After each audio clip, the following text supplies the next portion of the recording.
Clubhouse. Who's this? Don't know. First one, I think.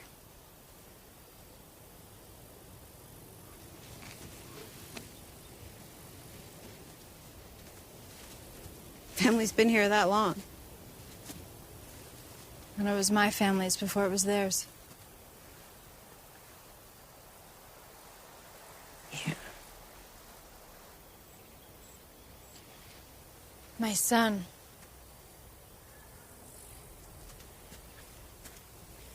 When I say we give everything to this land, I do mean everything. I'm sorry, I shouldn't be here.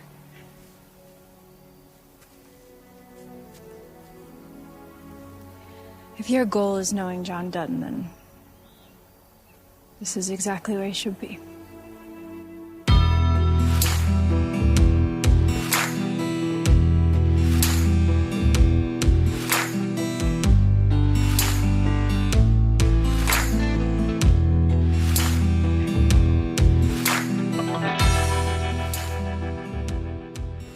This is Steph. This is Sheila. And welcome back to our Clubhouse coverage of Yellowstone. We are in season 5. Today we're talking about episode 6, which is titled Cigarettes, Whiskey, a Meadow and You. So welcome back, guys. Thanks for listening. How you doing, Sheila? I'm doing good. Getting over a little cold, so bear with me. I'm a little more nasally than my New Yorker accent usually allows me to be. So there might be a little cough or two here or there. But, you know, it's winter here, so we had snow this morning, so that was unexpected, I suppose. Yeah. My 9-year-old is thrilled. He's like, oh, it's beginning to look a lot like Christmas. I'm like, it's too early for Christmas carols. Oh, my gosh. It's not too early for Christmas carols, ma'am. Well, I mean, too early in the morning. No, too early in the morning. I hadn't had coffee yet. That's true. Literally, I was woken up because my dog was barking, and I was like, what the hell is that? Oh, God, it's snow. But it was just enough just to coat the grass and my car. Nothing on the sidewalk, nothing on the street. So, you know, typical early December New York snowstorm. I wouldn't know, ma'am. My kids keep asking me, is it going to snow? I'm like, well, it says 78, so I don't think so. And when you guys get snow in Texas, not for nothing. It's devastating. Ice. Yeah, it's... Well, it's so funny because the little friends that my daughter plays basketball with, today we were talking about how the last time it snowed, it was like this huge power outage and our house had no electricity, but their house did. And so my entire family went and stayed with my best friend and her husband and kids. And so we had 10 of us. Oh my gosh. In her house on their generator. They didn't have power either, but they had a generator. And so she was like, remember when I started, you guys came over and we had a sleepover and blah, blah. She's like, we should do that again. I was like, or we could just have a sleepover. Like, we don't have to have an ice storm. Catastrophic, parental stress of how you're going to provide for your children. Like, we're like cooking outside, like trying to cook on a barbecue. Like, I think we put chicken nuggets on a tray and put them on the barbecue pit. Like, we were trying to feed all these kids. It was like, this is so stressful. So I was like, or girls, we could just have a sleepover, like a normal sleepover. I actually did I did an adult sleepover, not last weekend, the one before, with a friend of mine like a friend of mine that I've known since high school. She was unfortunately in a bad car accident and her husband had to go to Florida for the weekend. And I was like, I'll volunteer to stay with you. It was wonderful. I know, right? I miss my girlfriends. It was definitely some mental health time. Good. But for sure, I believe people in Montana would be laughing at us talking about our snowstorm stories because, I have been watching the news and the snow across the nation is quite... Yes, across the entire middle, up at the Rocky area is all flutter tonight. And, I hope you guys are warm. Yes, stay warm, stay safe. Stay warm, get some good blankies.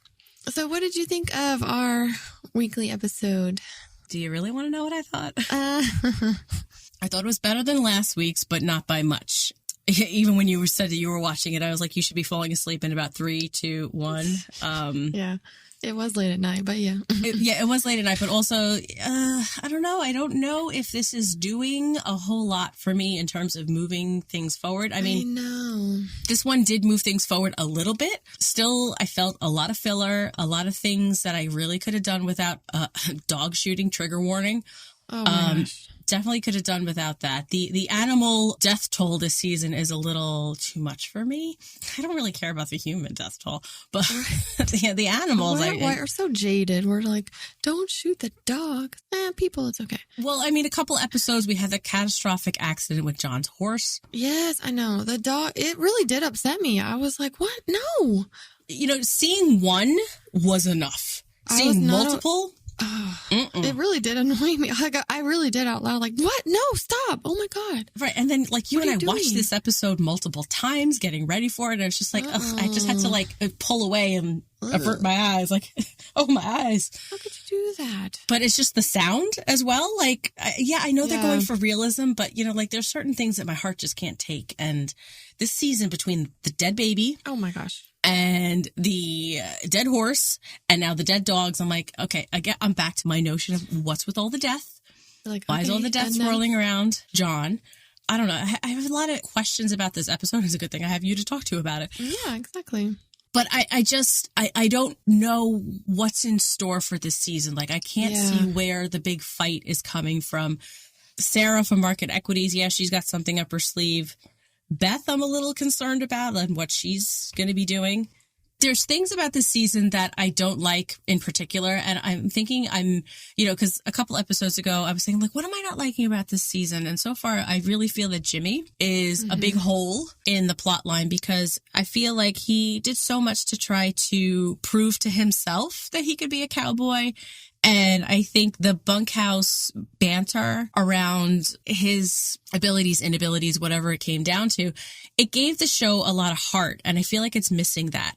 I also feel the fact that we haven't seen much of Monica or Casey other than the necessary moments, I guess, to move their story arc along. There's really not been much substance beyond their heartache. And I feel like those two things in particular are taking away a lot of the things that I enjoy about this show. And I went on Facebook, like kind of scoured some of the Facebook groups last night and this morning. We're recording this on Monday night, so the episode's already aired. We didn't get the screener until Sunday. That didn't really help us in trying to record this for you, on time. But yeah, like some of the Facebook group people, from the Yellowstone groups were just like, yo, what's going on with this season? Like, where is the action? Like, who's the enemy? And, that was kind of the thread that I was seeing. I mean, some people are like, this is great, seeing them doing the branding celebration and all that coming together. I'm like, yeah, that's all fine and good. But like, that didn't need to be this whole episode. Yeah, I agree. I saw a lot of the same, like, mixed reviews. I think maybe Yellowstone has trained us to expect a lot of action. We say this often, but there were episodes past that we spent, it was so much to cover. Yes. And then you look at this episode and I'm like, really? All we did was bring in one herd of cattle, like in the whole episode. So it did feel like we didn't get very far. I couldn't believe that our last episode was about them going out on the trail to find the cattle. And I said to my husband, I'm like, surely we're going to skip over the part of them like being on the trail. Like, what is there to see about that? But no, we get to see it. So I was a little surprised that like that's what we saw in this episode. I think the redeeming quality, if you want to say it like that, is that we got some pretty sentimental moments, some sort of heartfelt moments. So those were good. And Monica had more lines in this episode than she's had in a while. In like a season and a half. Yeah, so I like when Monica talks. That makes me happy. So, there was a few things that made it a good episode. Yeah, I do agree that there was some character development. Like, I definitely feel that there was a little more substance this episode, like you said, and that we did get a little more insight into Monica and her take on the Duttons. I thought was really interesting. We'll talk about that as well. And we got Rainwater. We got a little more with him and Angela and that dynamic. So there was that. And we got this little moment with Carter, this teeny tiny moment. I'm like, oh, yes. Okay, good. Move his story along too. Like, show me where he's growing to. Yeah, we got a few good things. The last episode, we asked for more Rainwater and Blue Thunder and the reservation, and that's what we got a little bit. So I could have used a little bit more to see what's actually going on, but this was pretty interesting. Like the way that they set this up, like with Mo's house, like I literally thought it was an earthquake. I was like, and that's exactly what I thought too. I was like, Montana? Like, I don't know. Well, yes, they could have earthquakes because Yellowstone National Park, from when I visited there, I got this whole education. Yellowstone National Park is a very volatile geological site. Is it? Okay. And there's fault lines and they always talk that like Yellowstone can blow at any time because like all those geysers that they have, there's a lot of pressure underneath because these geysers like Old Faithful and there's like hundreds of geysers all around the park. Like when you go there to walk along, you can't walk on the ground for a lot of the trails. You have to walk on these metal boardwalks that they have set up in these safe zones. And like some of the pools get to like 1,500 degrees Fahrenheit. I'm like, I don't have a frame of reference for how hot that is. Yeah, that's interesting. Yeah, I really did think it was an earthquake, which was like a shock. I was like, oh my gosh, what's happening? Yeah. But then the additional shock of finding out that it's military helicopters and this whole thing, like sort of invading the reservation, like, I think Mo did a great job. He's like, what is happening? And he's driving to follow the helicopter and figure out what's happening. Like, it was exciting, I guess. I felt this was a very uncomfortable look at how Native Americans are treated. Like, I don't want to get political or anything, but like, I don't think if a Secret Service helicopter set down at like my kid's school baseball field, that they would be shooting middle-class suburban dogs and combing the grounds in full tactical gear. I've studied way too much history to be biased. It just made me so uncomfortable because I feel like if this was anything other than a Native American reservation, this would have been handled very differently. It did seem like so excessive. It was like an invasion. That's what it looked like, and that's what it felt like. Not like a gathering or a speech or a whatever you want to call it. It felt like an invasion. Well, like Mo was being dismissed. He kept asking, I am the head of security for the chairman of the Federated Tribes of Broken Rock. And he's the lieutenant for the tribal police. And they were still ignoring him. And the Secret Service agent was being smug. Well, if they're Secret Service agents in full tactical gear, like, who do you think is coming? Yeah. It was so condescending, and I was just, there was no acknowledgement of who they were, what they were there for. It was just, we're shooting your dogs because they're strays and they're a threat. Which is crazy. It looked and felt really disrespectful to me, and I just feel that this was more of the storyline or more of the continuation of the history of how the people of the United States have treated the people who inhabited these lands before white people arrived here. Mm-hmm. Like, I'm not well versed in the nuance of Native American politics. You know, I don't know how much influence the president of the United States would have on, say, the removal of the chairman of a tribe or in the picking of a new one. But I am impressed that Angela went this route in trying to seek to oust Rainwater. It almost like it seeks to give her validation for what she's doing. Well, if I have the endorsement of the president of the United States, but they're also considered an entity unto themselves.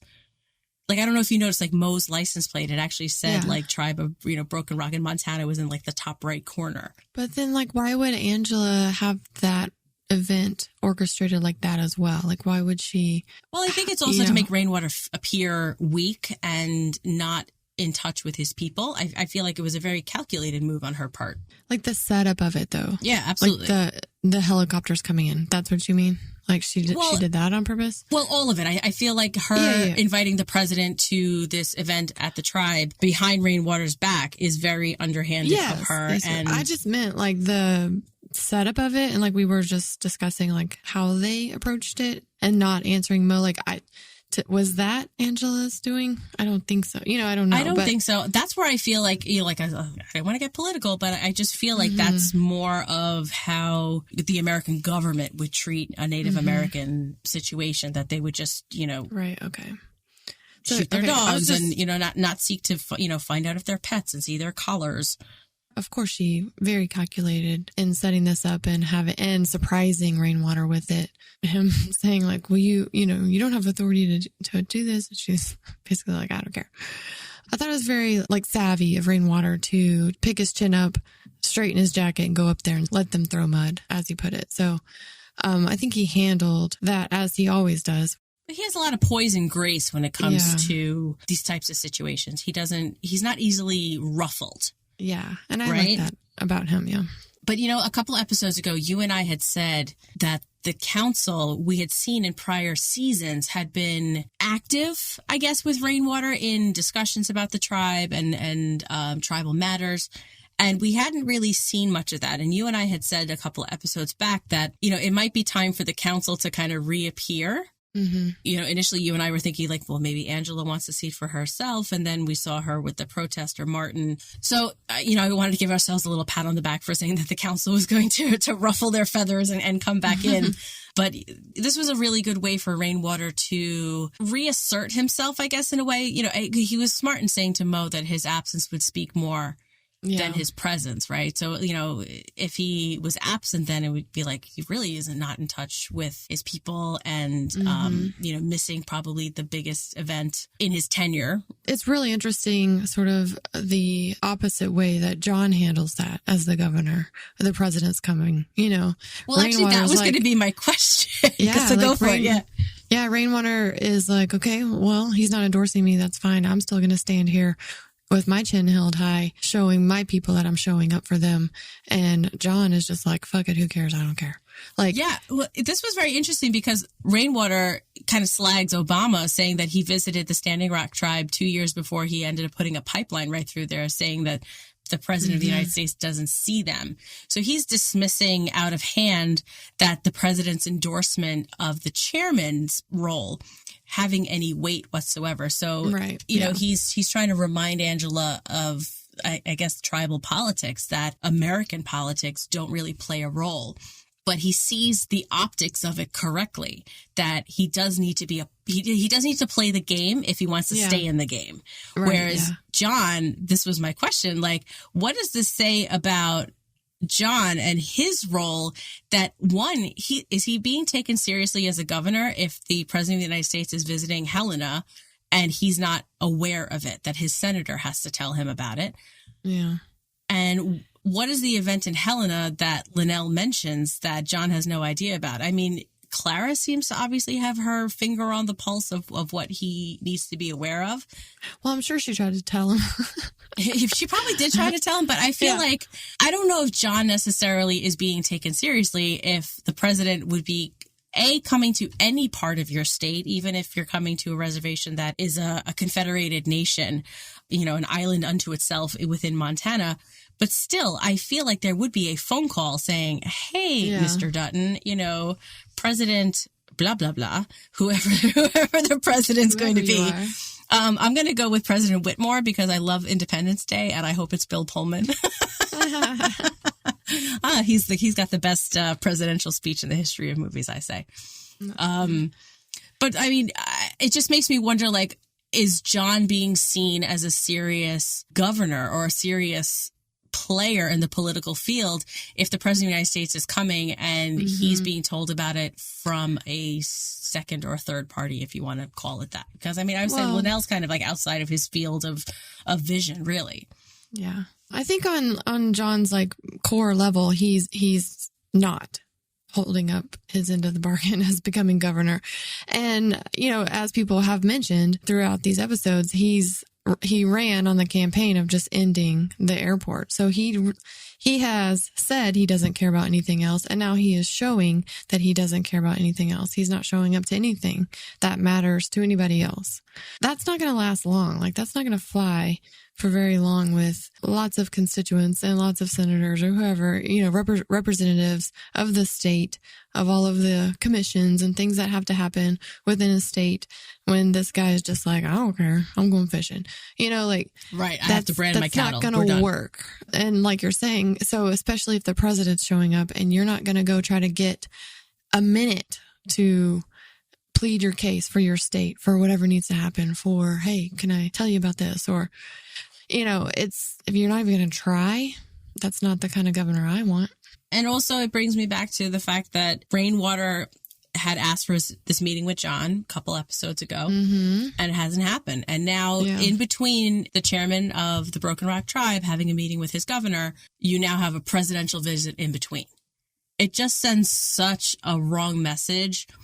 And, you and I, the very first episode this season, were like, is John going to make it for his 4 years?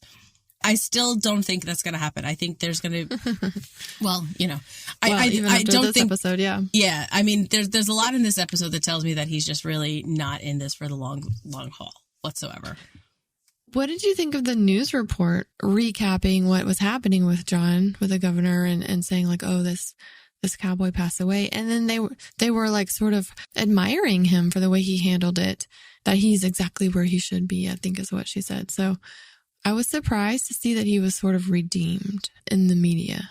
It doesn't surprise me that some facet of the news media would agree with him or, you know, like endorse it as, you know, this is what a good Montana politician, a good Montana governor would be doing. But it just worries me, like, that was one of the signals that, like, he's not in this for the long haul. Like, it's business as usual for John. Like, if you have the highest office in the land, you definitely need to adjust how you do things. And John has done everything but adjust himself. He's fired his entire cabinet. He is only focused on the airport. And I haven't seen him do one iota of business for the state of Montana apart from the things that serve him the best. Yeah. Everything has been self-serving. So wouldn't surprise me if this news anchor donated money to his campaign. Maybe she was a buckle bunny at some point. I don't know. Gosh. Maybe she, you know, everyone seems to take a turn through this bunkhouse. I don't know. But I think it will go, you know, a long way to prove that John has allies in the state. So like when things get hairy, we're only in episode 6 of 14 episodes this season. So things are going to get hairy, but it's going to show that he has allies maybe in unexpected places. I can see that. So like I said in the beginning of our podcast, I was surprised we spent so much time on this trail ride or whatever you want to call it, gathering of the sweet little baby cows. To get themselves mutilated. I know, right? Sorry, city girl. I said sweet little baby cow. You're like, mutilation. Keeping it real. Keeping it real. Keeping it real. But, I mean, there were some sweet moments on it. It was kind of fun to watch a little bit. I mean, like you said, we always like when we see the cowboys doing their cowboy thing, so. But we didn't see a lot of cowboying. I know. We saw a lot of riding around. Yes, a lot of wide cinematography shots, which is always appreciated. But again, like, where is it leading? I'm going to go back to this horrid conversation that John had with Rip about his summary of his children. It's haunting me. Like, Beth is just annoying now. I know I'm going to have some haters, and I don't care. I don't care. Like, I stand by my claim from a couple episodes ago that John does not envy her.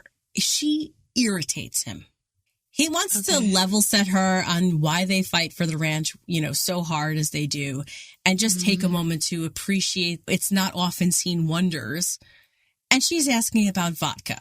And he just takes off. Like, this is not admiration. This is not envy. This is not someone who appreciates this other human being.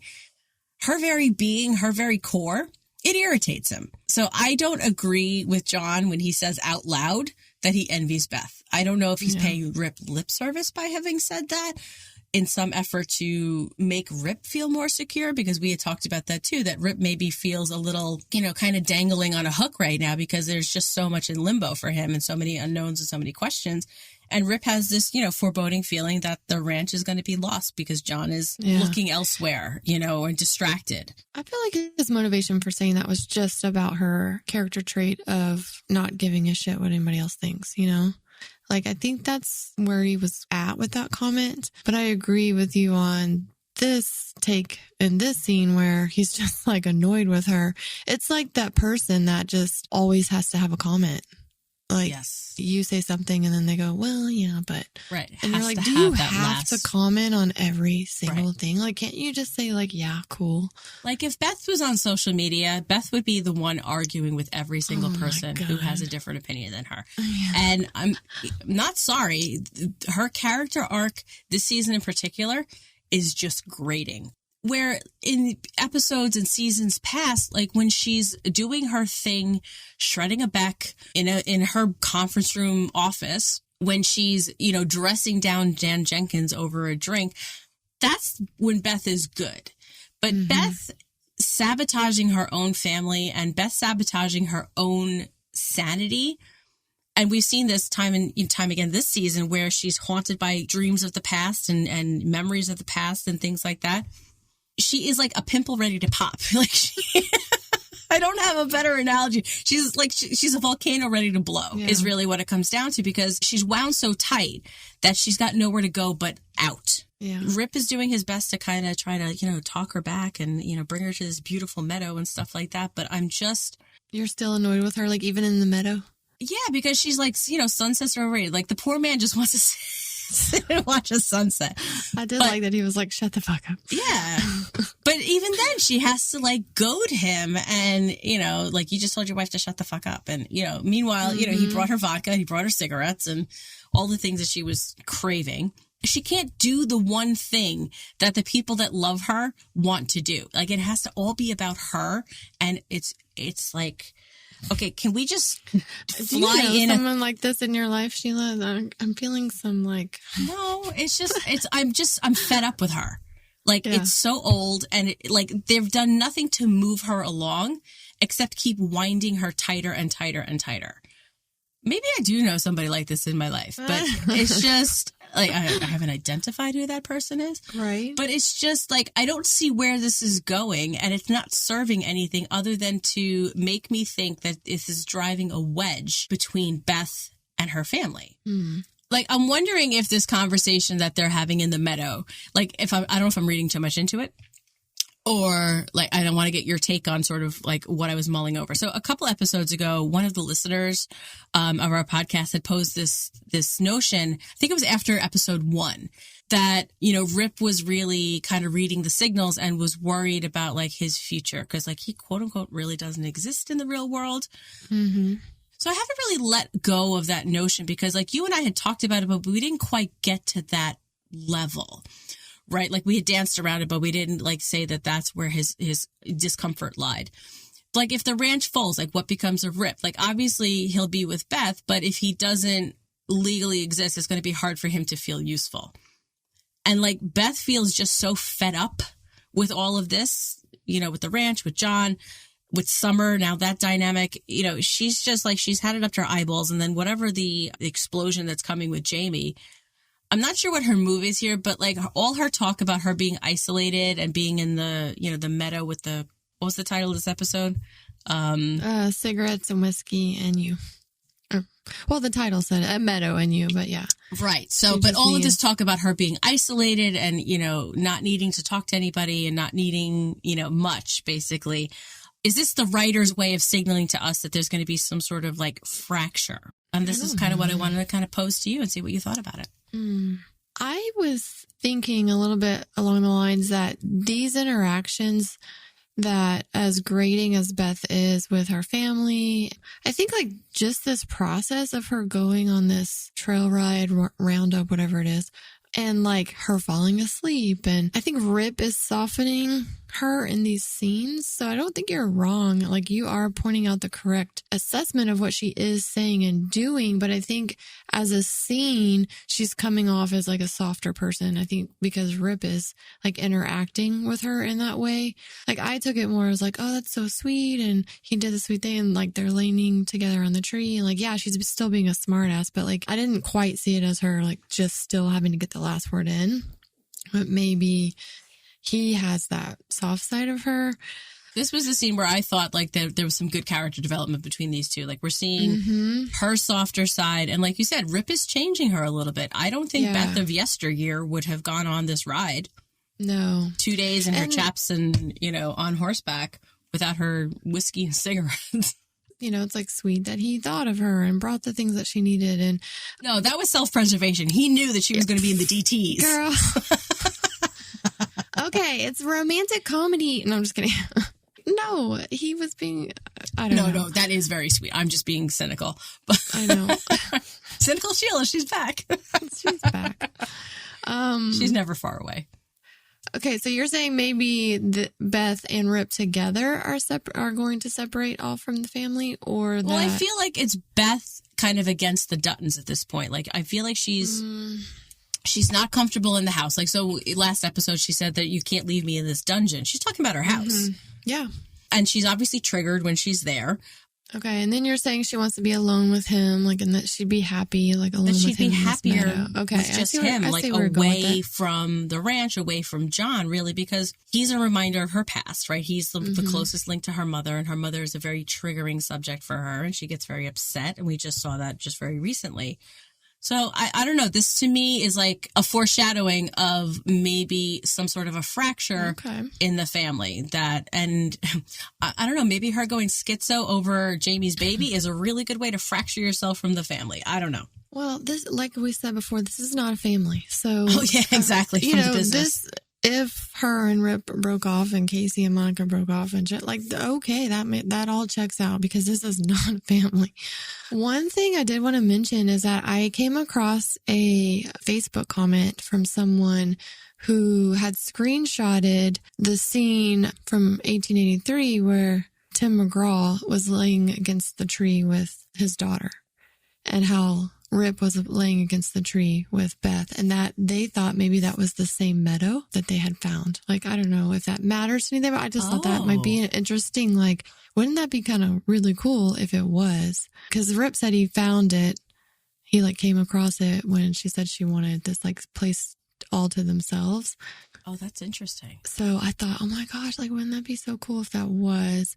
Okay. So this is going to be a complete non sequitur because I did some screenshotting of my own this episode when, and we'll get to it when we talk about it, but I did screenshot the headstones. Yeah. In the graveyard. So like when we talk about that. So that's really interesting. I'm going to have to I can even go back. It's the very last episode of 1883 that James Dutton is sitting with Elsa leaning up against a tree.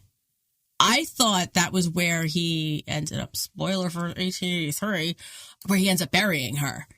I thought but it may not be. Based on the end of 1883, but then it was just a comment. So you're right. It could not be because where the family cemetery is like, seems to be a lot further away from where Beth and Rip currently are. So I don't know. Yeah. But it was interesting. That is very interesting. I like that kind of involvement, though. I like that kind of like, you know, hey, does this connect back? I think Beth has said many times she's only there until John dies. So she has zero desire to stay there. Right. But then I see your point about Rip. So maybe they get themselves a little barn and a cow, she said, to chase on the horse or something. Yeah, she didn't want logic ruining her perfect drink daydream. Drink and smoke all day because that... Yeah, that doesn't have a lot of longevity, though. Yeah. It was great to see Tate out on this ride with them. He literally had like 36 seconds of screen time. I know. But it was enough for me to like rekindle like the love between Tate and John. Yeah. You know, wanting to go fishing and how his face lit up when Emmett said that he had a fishing rod and just having this moment between them. It resets me and it's just like, okay, this is why I like the Duttons. I like you people. Momentarily. Because of Tate.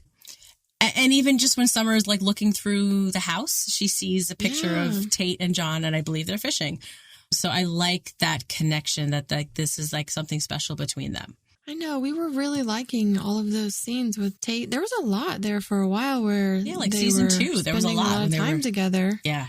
And I don't understand why that's not there, except for Monica wanting to protect his life, maybe. Yeah. Oh, a lot of bad things happen on that ranch to that branch of the Dutton family. Oh, so cute and sweet. And Casey's like, he needed this. And John's like, yeah, I feel like the he needed this was bigger. Like, I feel like Casey, for everybody. Yeah, like the Duttons just needed this time away from reality. Because reality has sucked so far these first 6 episodes. Yeah. So John and Emmett have this like really nice moment before poor Emmett meets his cowboy demise. I wouldn't call it a demise. It was his demise, but you know, they were all revering the way that Emmett went, that it was the cowboy's way to go, and he died looking up at the stars with his head on his saddle. Like I thought it was very poetic. Yes. I enjoyed the fact that it wasn't a horrific death that like the likes that we've seen here on Yellowstone. Right. But John is talking to Emmett about that perfection can't be sustained. Like it's limited to these small little moments. What is he getting at when he says this? Because he's done this before where he kind of like waxes poetic on us, and it's just like, well, what do you mean? What do you mean by this, John? Yeah, these little moments of perfection can't be sustained, but like that day was as close to perfection as John could get.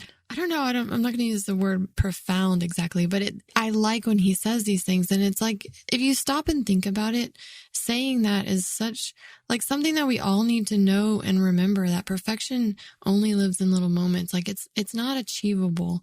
To me, it kind of applied to like a lot of bigger things, you know, especially in our society where people just want everything to be Pinterest perfect or whatever. It's like that doesn't exist. And people are always talking about like, well, what you see on social media isn't really what people's lives are like. So I just thought it just had that comment, like just that statement had a lot more, like, I was like, oh my gosh, yeah, like such a good reminder that you can like sort of stumble upon these perfect moments. I don't even think that you can create them, you know, or manipulate them. Yeah, but you need these moments to remind you of, you know, why you do the things you do. Yes. Yeah. Of why. Like, especially with your family. Like, yeah, so I was going to say, like, with your kid, for instance. With your kids. Like, and, like, your kid falls asleep in your arms and he's 8 years old and hasn't done that since. And you're just like, oh my God, like, this is why I put up with all the crazy. But meanwhile, the entire day was like a shit show. Yeah, exactly. Like, but then you have these little moments, or, you know, like it's Christmas time right now. So, you know, there's lots of, you know, things going on. Like my kid was watching the Polar Express tonight, and he's 9. He's seen the movie, I'm not kidding you, probably 40 times. Not kidding. But he is just as mesmerized by this movie. And I don't know what it is. And maybe it's Tom Hanks's voice. I don't know. But any kid I've ever seen stares at this movie with like, just like joy and awe and wonder. And like, I was just looking at him tonight and I was just like, damn. That's one of those like little perfect moments. Yeah. So like when I'm talking about this next to it, but meanwhile, an hour before we had been in the mall getting our picture taken with Santa, and he was running around like a crazed child wanting everything in sight, that I was just like, I'm going to go back and tell Santa that you're being a demon spawn and you should get nothing for Christmas but coal in your stocking. With gas prices being what they are, coal in my stocking would probably be very good right now. That's funny. Yeah. That's so funny that we both like went to the kids. It's like, yeah, just him saying that was, I just really enjoyed that scene and that conversation that they've seen a lot in their cowboy days, both of them, and probably done this process so many times, and that for them to both be like, man, this was like pretty much the best day ever, you know? Yeah. And like, even, you know, my kids are 9, so my twins are 9. Mm-hmm. And it's so funny when they say that to me, like, this is the best day ever. And I'm thinking like, okay, but it's just so special when you feel that way. Yeah. But you're right. It can't be all the time. You need these little moments to remind you of the important things. And I liked that he said that, because even looking out at the Yellowstone, his ranch, like it is perfect. But like in that moment, yeah. Yeah. So I think that was really great scene. I loved their whole conversation. The reason I wouldn't say demise of poor Emmett is just because it was that perfect like day for him. And if you were going to pass away, I mean, the only thing that could have made it better was if his wife was asleep by his side, you know, like, right. Like what better way to go than doing something you love and the end of a like wonderful, happy day. Like, I think later on in the episode, they sort of mentioned that with his wife saying that, like, you know, he wouldn't want it any other way. So it was, you know, what you would hope for in life, right? To have to fall asleep in a perfect place like that, and you're in your eyes, and then not wake up. Like that's how I want to go. I just hope that John takes this moment, the reminder that there are perfect moments in life. I hope he turns it around and he uses this drive or this remembering of that to do something good with his governorship, because right now it doesn't look like he's doing much of anything. And what he's bottled, and I use that word intentionally because that's what he talks about with Casey, like you could bottle this and sell this, that he can take that to his job in Helena, that he can take this to the job to the people of Montana, because there's a lot of good that he can do in Montana because he knows the ins and outs of the state, the politics, the you know, Emmett was the head of they said the Fish and Game Commission, and he was livestock commissioner for all those years. he has the wealth of knowledge to make Montana have more of these little perfect moments. So he's got an opportunity and he needs to remember the motivation, I feel. And I don't know if this is going to do it for him because it looks grim for him going forward, I'm going to say. It doesn't look like he's going to get much done. What did you think about them riding back up to the ranch with like this big old party going on? I'm loving this singer. Yeah, so we found her because you don't always get the credits until the episode airs.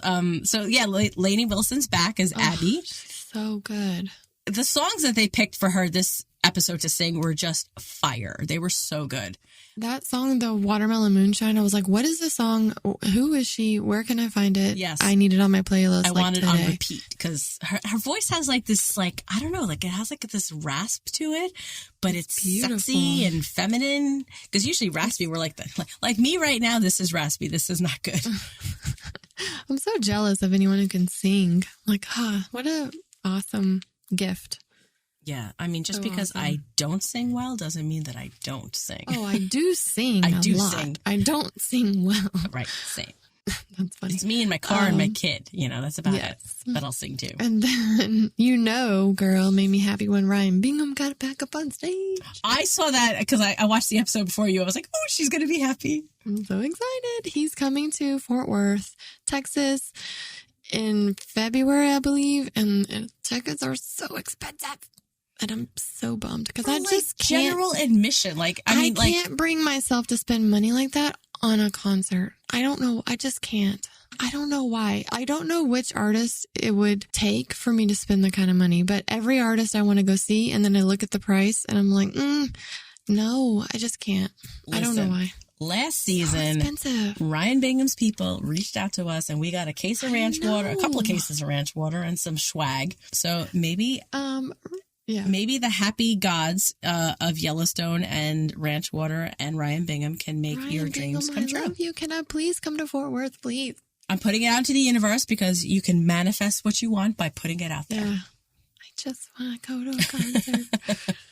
I did enjoy the little moment that Carter had. That's what I was about to say. Literal little moment that Carter had. And his nervousness is just adorable. So cute. I was like, even Carter gets a girl. I was like, that's so cute. I was getting such young Rip vibes. For sure. With him and Beth from all the flashbacks that we've seen. Just the same level of awkwardness and like, oh my God, it's a girl. Like, I don't know how. I don't know what to do. Like, I'm talking to a girl and I don't know what this is going. What am I doing? Who am I? That innocence of being young and, just not knowing what to do, what to say, how to act. It's very sweet to see, I think. Yeah. That's the heart. Like, that's the drive of the show that I'm like, I am missing this. Yeah. Put Carter in Jimmy's spot. Yeah. Give me Carter where Jimmy was. But they're not giving him enough. Yeah, there's no time for him. They're not giving him enough screen time. What did you think about this whole, John asking Summer to dance? And she was like, that was so awkward. And she's like, well, stop sending mixed signals. I'm like, oh my gosh. So we still have to go back and talk about Summer and her sort of jaunt to here. But is Summer being fair to John? What I mean by that, he's done so much for her. He had her sentence reduced. He commuted her sentence and essentially has given her a job. Yeah. I feel she's going to turn on him. And I don't know if I'm being, again, cynical. I don't know if I'm, being a little too harsh. But now Linnell has even said the same thing that Beth says, this girl's not good for you. But I just wonder if Linnell is maybe also a little jealous. She did. Didn't she say that? Yeah, but I mean, I just want to know if it's real or not because Linnell has a boy toy to keep her occupied. Yeah, but still. That John thinks is a fucking idiot. You had him first. Right? This is first.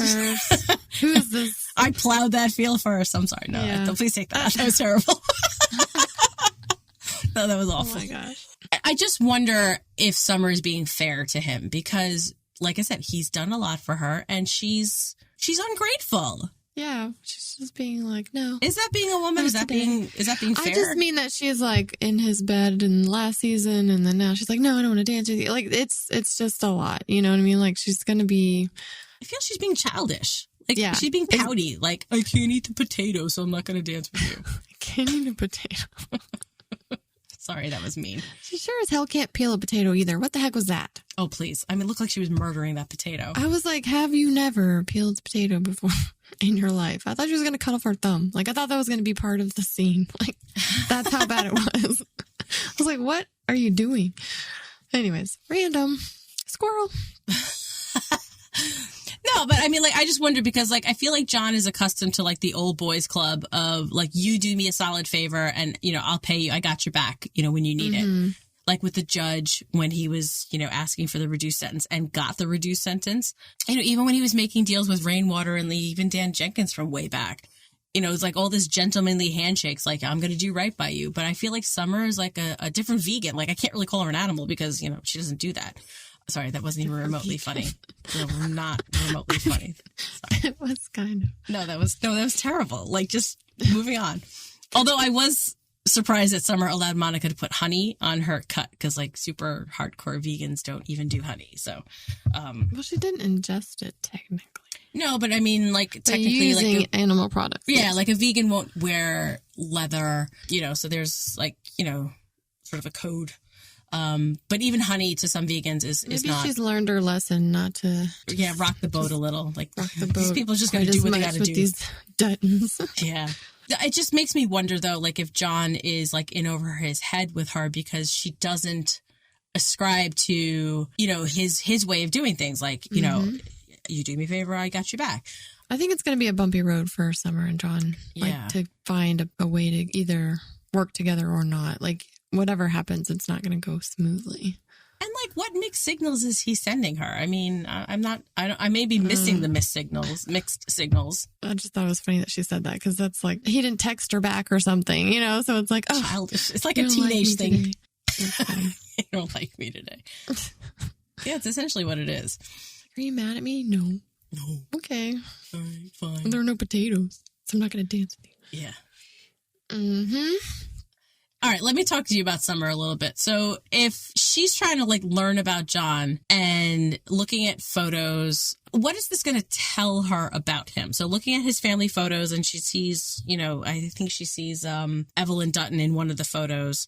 Right. And is she going to learn about him from looking at his photographs, attending the brandy celebration? Is her mind open enough to understand him? It looks to me like she's trying to sort of take it all in. Like she's not just staying in her room with her arms crossed, you know, staring at the wall. Like she is exploring and sort of trying to see what's going on around her.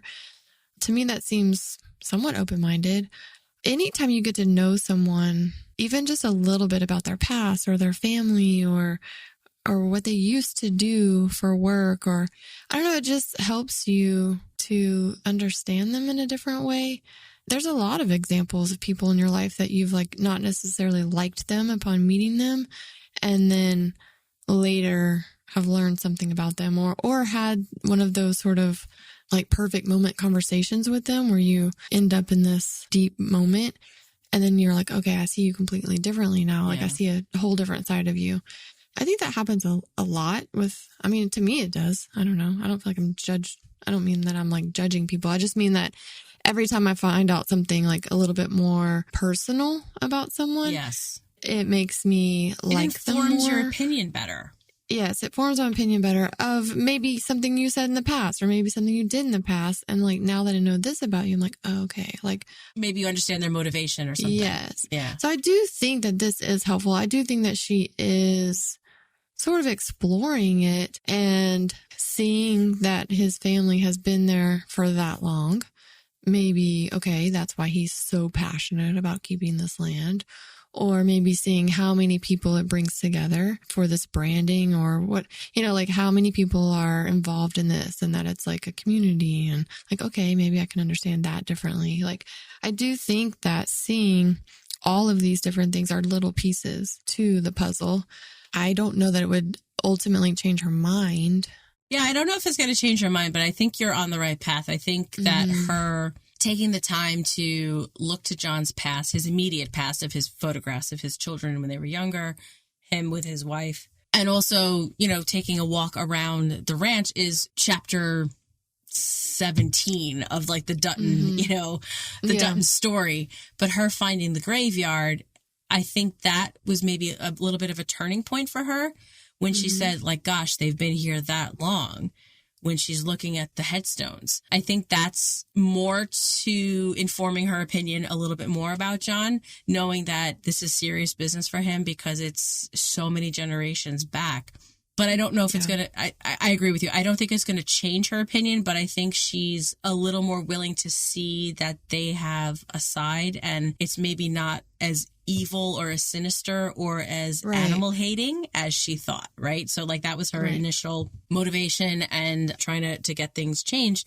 But at the same time, like I'm just wondering when the shoe's going to drop, because like she's like a caged animal right now because she's kind of, she's forced to be there. So she's forced to be there. And obviously, you know, her and Beth have, you know, their disagreements. I'm not on the side that, you know, they're chummy now after their big brawl in the mud wrestling pit. Summer looks so much worse in this episode too. Like, well, sure, because now all the swelling's setting in. But Beth looks like, it's like they forgot to put the bruising makeup on her. No, I'm just kidding. No, that's not bruise makeup, Amber Heard. Yeah. There's this whole conversation that, well, there's a couple of moments, right, with Summer and Monica. And at first I was like, why is Monica being so shady about Summer helping? In the beginning when they had the conversation about, you know, if, what did Monica say? She said, oh, if you were from around here, you'd be helping.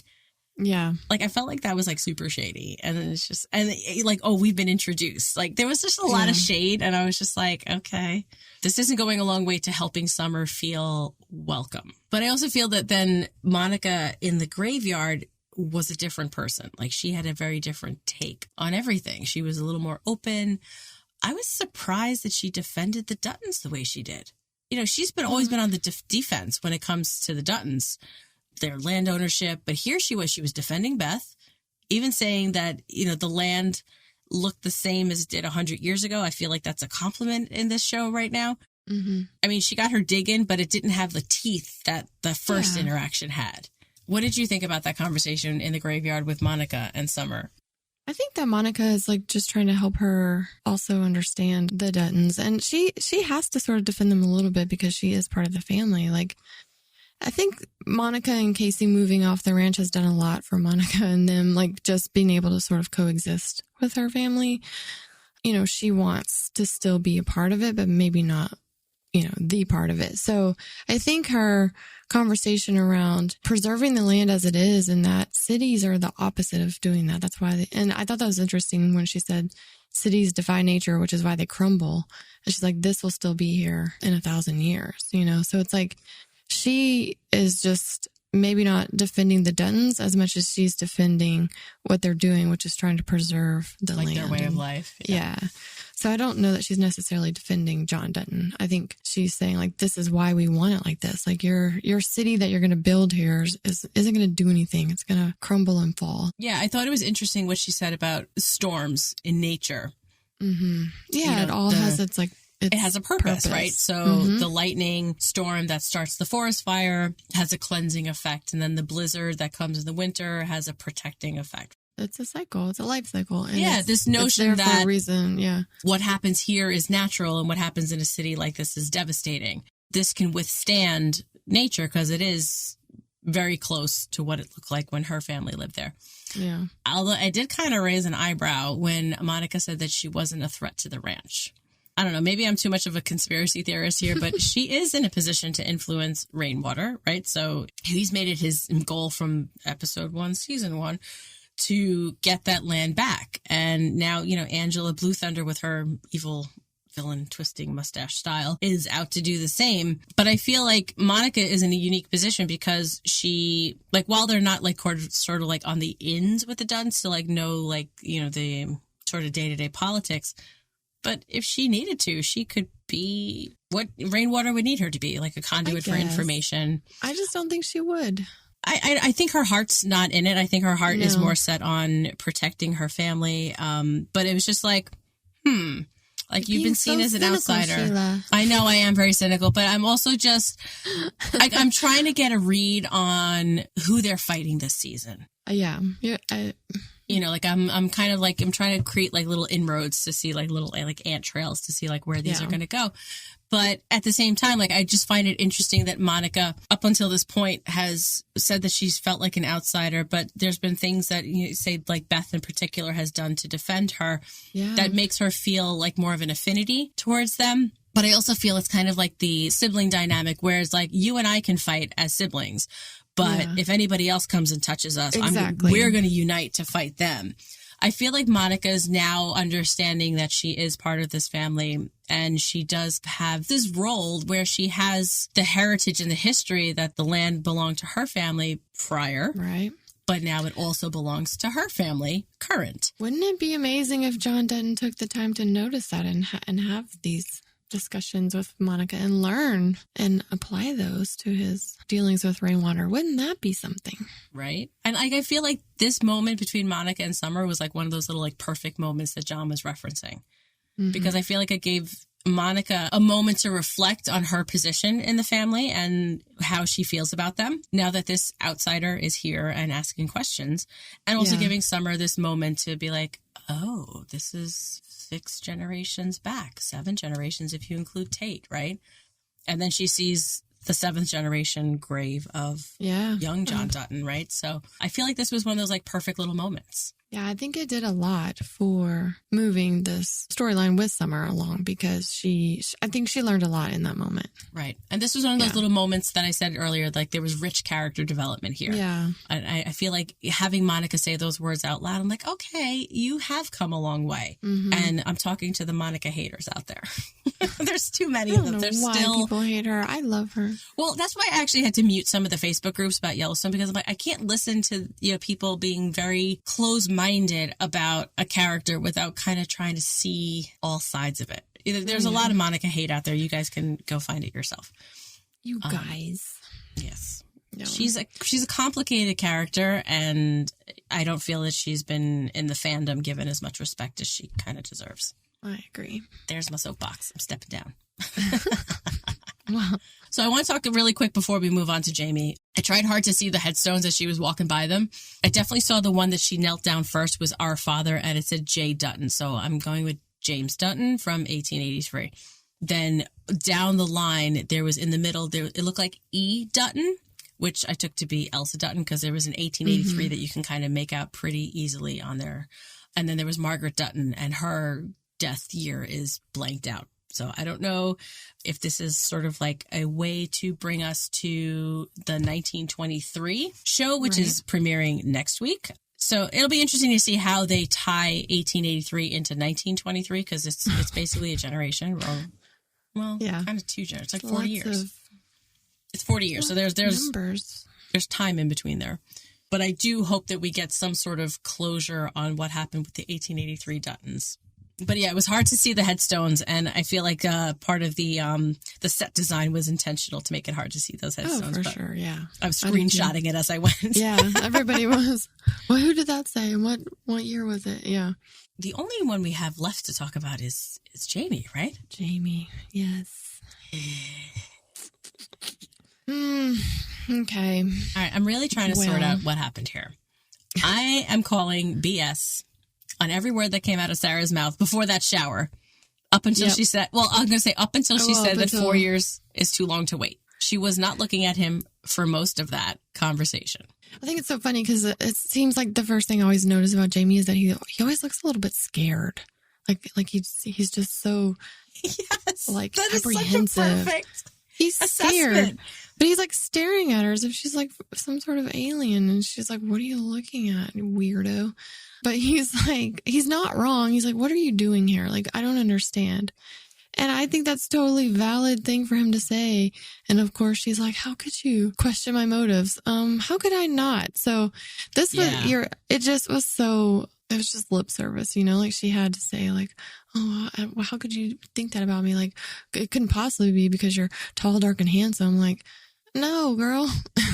Plenty of tall, dark, and handsome up there in Montana. Right. There's plenty of other men that she could find if that's what she was looking for. But we talked about last time, like, I don't think he's all that fooled by her. I think he's just sort of like intrigued and willing to see this out, to sort of see what she has to say. But I think she said all the right things, obviously. So, oh my God, did she ever?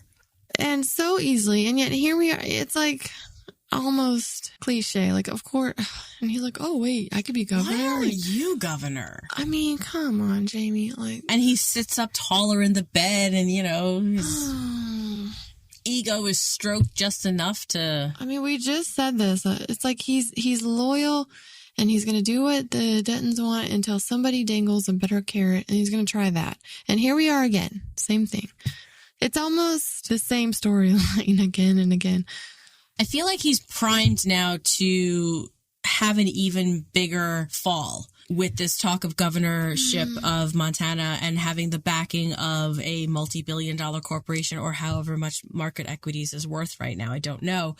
Seeing as how she has to sell concrete on 30 cents on the dollar. Yeah.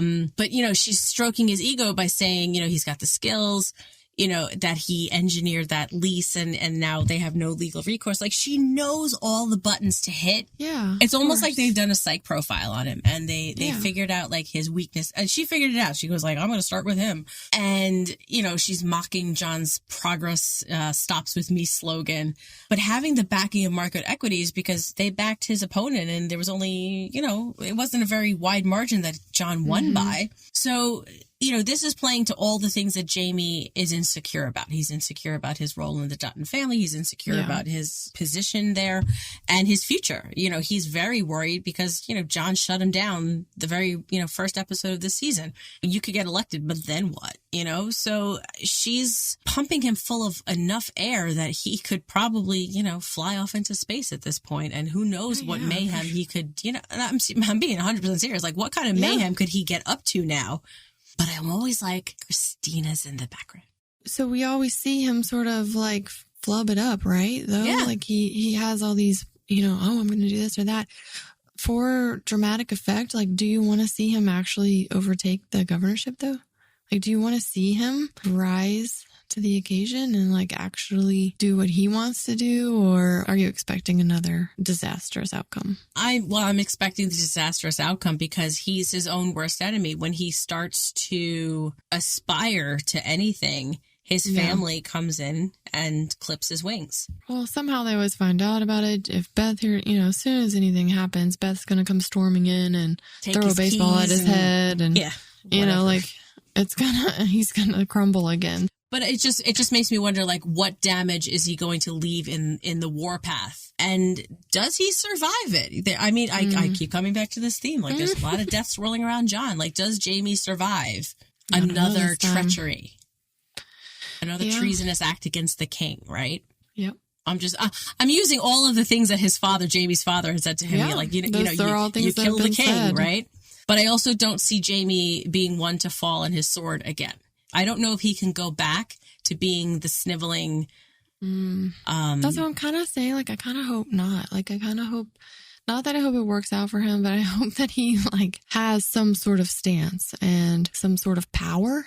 Like, I don't see a really good way forward for him. I don't either. But at the same time, like, I'm kind of tired of seeing it, just him like crumbling to the floor. Like, dance to the edge and then get, you know, pulled back. So I don't know. I almost kind of want to see him take a little bit of control, or at least cause a little bit of, like, he never seems to faze John Dutton. Like, he just seems to piss him off. Like, yeah, I mean, John is just perpetually irritated. You know what I mean? Like, wouldn't it be a little interesting to see for Jamie to like actually have a little bit of damage done to John? Like, just because? You know, I wouldn't really put it past somebody like this Sarah Atwood character, like for her in her type of role or her type of position, to find that article that was written way back in season 1 or so.